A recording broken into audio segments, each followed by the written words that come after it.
Welcome back, everyone. Today's segment is on climate change and its effect on natural disasters.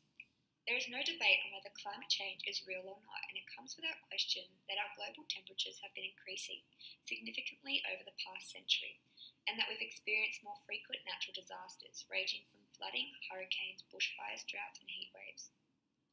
The question now is, how do we save our planet from destruction? The answer is far more complicated and difficult to implement than what we may originally think. Firstly, we must begin with altering the mindset of societies worldwide to want to invest themselves into action. We are joined with climate scientist Caitlin Fisher to educate us on the topic.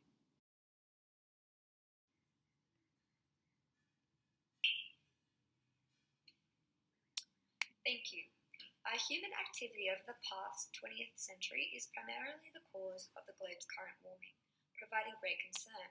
Scientists have now long been able to study the negative progression of our climate through Earth-orbiting satellites, and here you are able to notice the sharp spike in atmospheric carbon dioxide levels since the 1950s.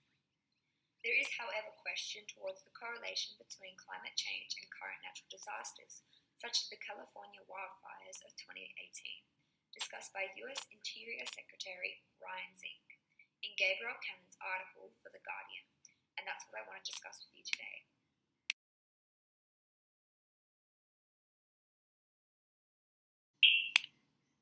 So what caused the California wildfires? The wildfires have been burning havoc and have currently burned over 1,214 square kilometres, setting a new record for the state.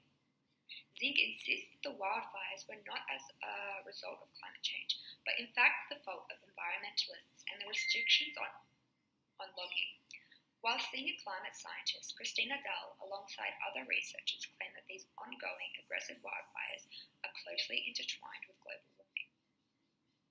In support of Zink in some regard, Funk and Hull from 2014 argue that there is little evidence linking the globe's continuing temperature increase as a direct contributor to the 2013-14 California droughts.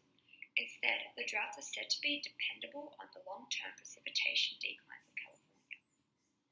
On the other hand, a study by Mann and Glick from 2015 examined through the accumulating evidence that human-caused climate change increases the probability of enormous atmospheric pressures, hence the drier and warmer weather in California.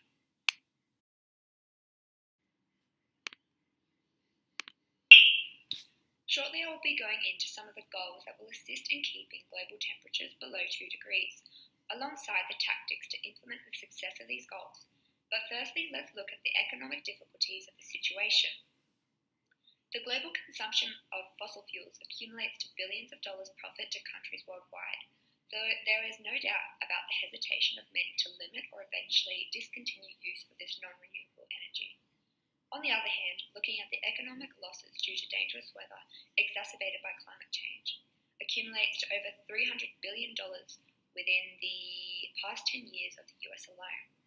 We may therefore be able to note how economically unsustainable it is to not strive to limit the consumption of fossil fuels, especially looking at the $1.5 trillion the US has spent since the 1980s to clean up 233 of the greatest impacted disasters. Understandably, there is a heavy price of endorsing policies, strategies, and management programs to battle climate change. Economic convergence arises in this regard. There is a higher chance of restricting climate change with successful economic convergence between governments and countries. There is, however, conflict of interest in terms of decreasing emissions and the affordability between businesses.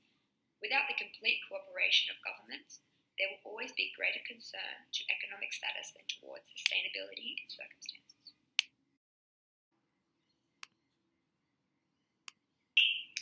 Now for some of our goals in order to help keep global temperatures below 2 degrees of warming. Firstly, shift to more renewable energy systems in order to use less fossil fuels.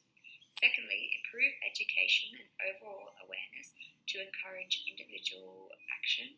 And then lastly, implement climate change measures into political policies.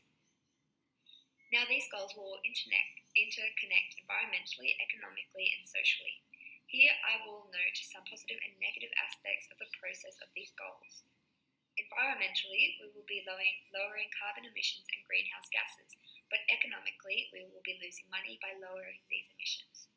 On the other hand, the use of renewable energy within households will provide long-term savings for homeowners.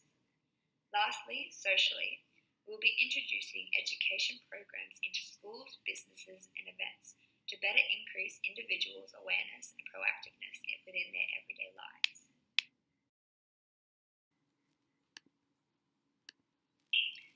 Thank you to climate scientist Caitlin Fisher for joining us tonight. That is all.